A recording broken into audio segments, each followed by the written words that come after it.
Театре юного зрителя имени Михаила Сеспеля состоялся киноконцерт в поддержку наших бойцов, участвующих в специальной военной операции. Его представили Первая национальная киностудия «Чувашфильм» и продюсерский центр Роберта Ларшникова.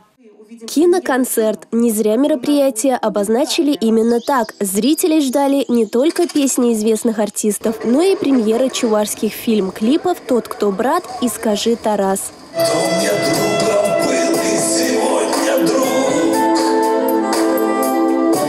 Кто мне был врагом и сегодня враг? Своими песнями артисты смогли воодушевить зрителей и укрепить их боевой дух. Мы похожи на вас, цветом кожи и глаз. Только что-то внутри не ломается в нас.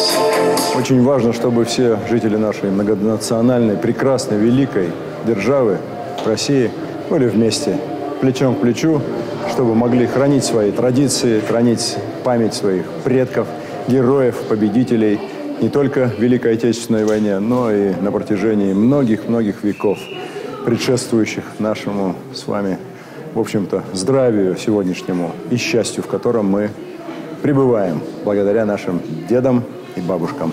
Мужчинам, которые сейчас выполняют свой воинский долг, очень важна поддержка. Такие мероприятия поднимают настрой и самих бойцов, и их жен, матерей и близких им людей.